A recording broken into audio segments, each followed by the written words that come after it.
বসুন আপনারা।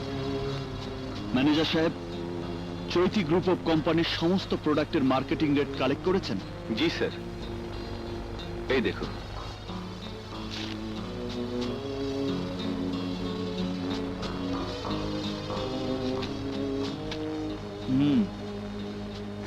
আমি চাই আমাদের প্রোডাক্টগুলো চৈতি গ্রুপ অফ কোম্পানির সমস্ত প্রোডাক্টের চেয়ে 50% কম রেটে মার্কেটে ছেড়ে দিতে। স্যার, 50% কম রেটে মার্কেটিং করলে আমাদের বিরাট অঙ্কের টাকা লোকসান হবে। আমি আমার লোকসানটাকে বড় করে দেখছি না, আমি চৈতি গ্রুপের লোকসানটাকেই বড় করে দেখছি। আমাদের রেটের সাথে প্রতিযোগিতা করে প্রোডাক্ট বিক্রি করতে হলে ওদেরকেও 50% লস দিতে হবে, আর এই লস চৈতি চৌধুরীকে ব্যাংকের কাছে দেউলিয়া বানিয়ে দেবে, আর এটাই আমার চাওয়া। এই জন্য আমি আমার লোকসানের কথা ভাবছি না, আমি শুধু চৈতি চৌধুরীকে সর্বশান্ত করার কথাই ভাবছি। আমি জানতে চাই, আমার এমন শত্রু কখন কিভাবে জন্ম নিল যে নিজের লোকসান মেনে নিয়ে আমার ক্ষতি করার জন্য উঠে পড়ে লেগেছে? এই শত্রুর খবর তো আপনার চেয়ে আমাদের ভালো জানার কথা নয় ম্যাডাম। আপনাকেই খুঁজে বের করতে হবে কে এই শত্রু। অ্যাকাউন্টেন্ট হিসাবে আমি শুধু এটুকু বলতে পারি ম্যাডাম, এই শত্রুতার কারণে কোম্পানির লোকসানের পরিমাণটা 100 কোটি টাকাতে গিয়ে দাঁড়াতে পারে। শুধু তাই না ম্যাডাম, এই লোকসানের কারণে ব্যাংক থেকেও একটা চাপ সৃষ্টি হতে পারে। তাই আমরা মনে করি ম্যাডাম, শত্রুতার কারণটা চিহ্নিত করে একটা আপোষ করা উচিত।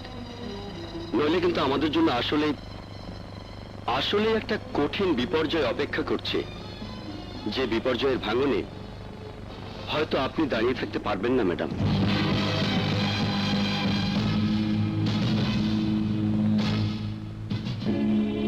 কি বলছিস তুই? চৈতিকে আমি দাঁড়িয়ে থাকতে দেব না। ইতিমধ্যে ওর ধ্বংসের সব আলামত তৈরি করে দিয়েছি, এবার ওকে উপর থেকে নিচে নেমে আসতেই হবে। তুই দেখছি প্রতিশোধ নিয়ে পাগল হয়ে গেছিস। ঠিক বলেছিস, আমার এই পাগলামি চৈতি চৌধুরীকে ধ্বংস করা।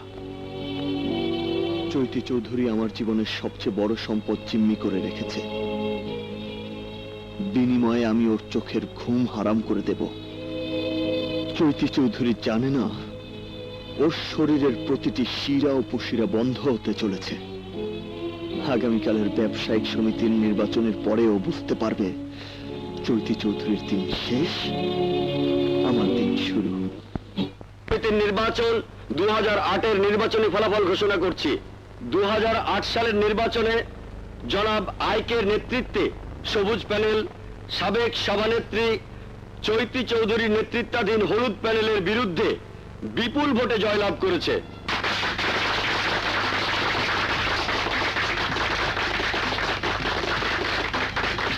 আমি সবুজ প্যানেলের এই বিজয়কে স্বাগত জানানোর জন্য হলুদ প্যানেলের পক্ষ থেকে সাবেক সভানেত্রী চৈতি চৌধুরীকে মঞ্চে আসার জন্য অনুরোধ করছি।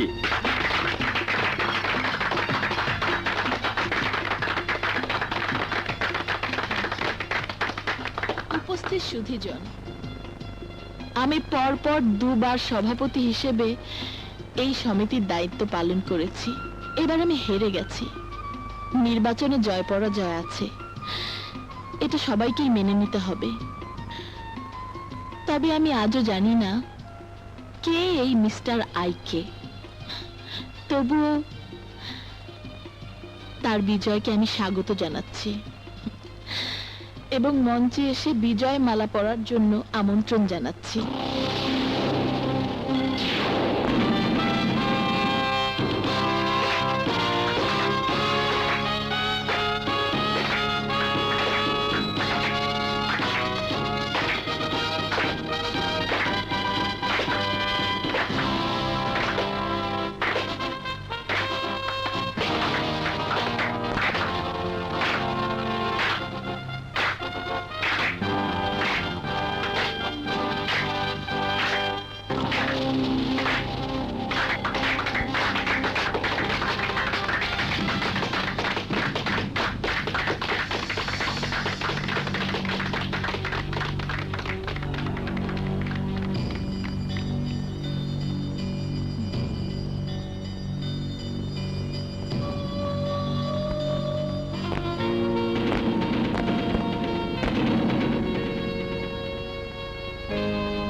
কি আশ্চর্য!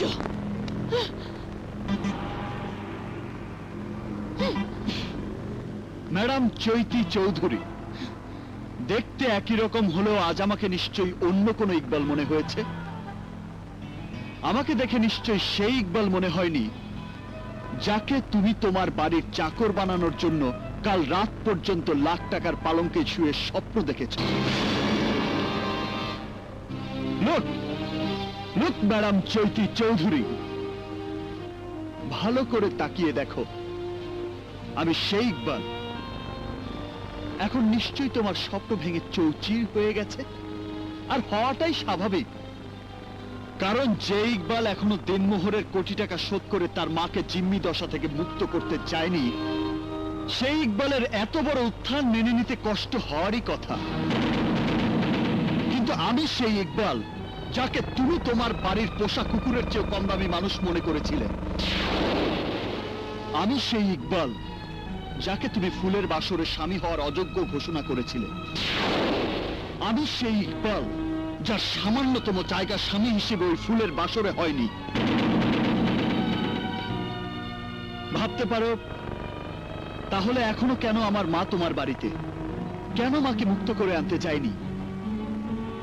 এই না যাওয়ার জন্য আমার হৃৎপিণ্ডের প্রতিটি শিরায় শিরায় অনেক কষ্ট জমা করে লুকিয়ে রেখেছে, কাউকে জানতে দেয়নি। কেন জানো? তোমার বাড়ি থেকে আমি আমার মাকে বের করে আনবো না, তোমাকে তোমার বাড়ি থেকে বের করে দেব বলে। শুধু এই দিনটার জন্য আমি নিজে কষ্ট পাচ্ছি, আমার মাকেও কষ্ট দিচ্ছি। আমার এই ইচ্ছা পূরণের আর বেশি দেরি নেই। আজ তোমার পতন শুরু হওয়ার প্রথম দিন। শেষ দিনটার জন্য প্রতিটি প্রহর প্রতিটি মুহূর্ত টেনশন নিয়ে অপেক্ষা করো, কখন তোমাকে উপরতলা থেকে টেনে হেসড়ে নিচে নামাবো।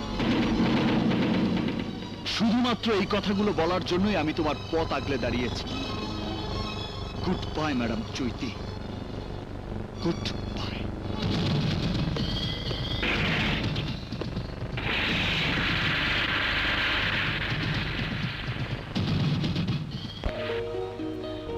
তোমার বাড়ি থেকে আমি আমার মাকে বের করে আনবো না, তোমাকে তোমার বাড়ি থেকে বের করে দেব বলে। শুধু এই দিনটার জন্য আমি নিজে কষ্ট পাচ্ছি, আমার মাকেও কষ্ট দিচ্ছি। শেষ দিনটার জন্য প্রতিটি প্রহর প্রতিটি মুহূর্ত টেনশন নিয়ে অপেক্ষা করো, কখন তোমাকে উপরতলা থেকে টেনে হেসড়ে নিচে নামাবো। এই লোকসানের কারণে ব্যাংক থেকেও একটা চাপ সৃষ্টি হতে পারে। তাই আমরা মনে করি ম্যাডাম, শত্রুতার কারণটা চিহ্নিত করে একটা আপোষ করা উচিত। না, আমি আপোষ করব না, আমি আপোষ করব না, আমি আপোষ করব না।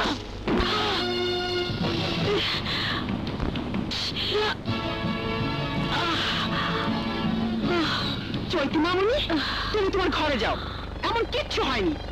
এতটুকু রক্ত বের হলে কেউ মরে না।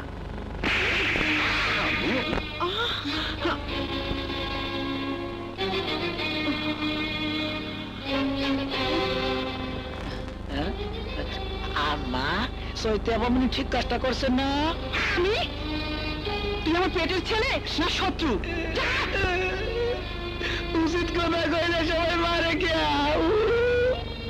তোমার জন্য চৈতি আমার গায়ে হাত তুলেছে। শাশুড়ির জন্য কত দরদ।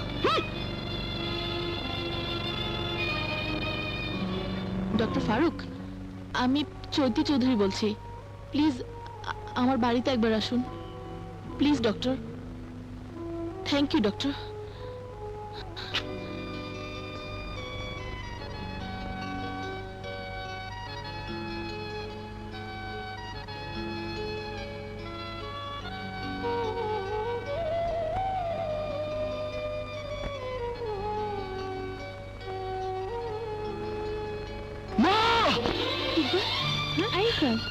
ইকবাল, কি হয়েছে? আমার মাকে ওরা অনেক কষ্ট দিচ্ছে। আমার মা হচ্ছে আমার আত্মা, আর সে আত্মাকে ওরা কষ্ট দিচ্ছে। আমি জানি তুই তোর মাকে কত ভালোবাসিস, প্রতি রাতে তুই এভাবে চিৎকার করে উঠিস। আর কতদিন এভাবে কষ্ট করবি? দামি খাট, দামি বিছানা ছেড়ে নিচের ফ্লোরে ঘুমাস। কি করব বল, চৈতি তো আমার মাকে খাটে ঘুমাতে দেয় না। হয়তো ওরা রান্নাঘরে বা বারান্দায় ঘুমাতে দেয়। তুই বল, মাকে রেখে আমি কি করে খাটে ঘুমাই? দেখো বাবা, তোমার আত্মা যেমন তোমার মায়ের জন্য কাঁদে, তেমনি তোমার মায়ের আত্মা তোমার জন্য কাঁদে।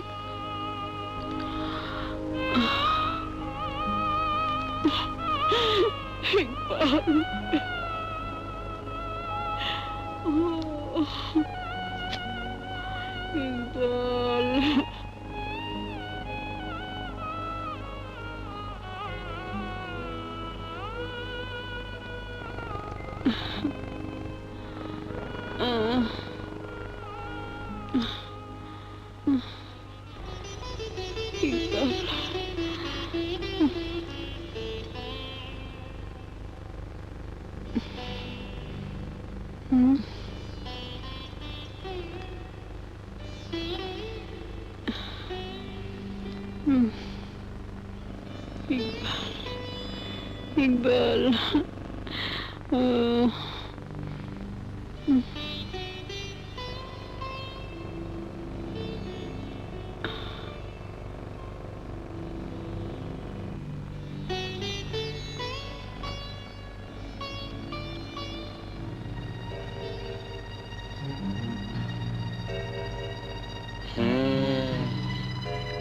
রাতে রাতে শাশুড়ির সেবা করে আর দিনে আমাদের বোকা বানায়।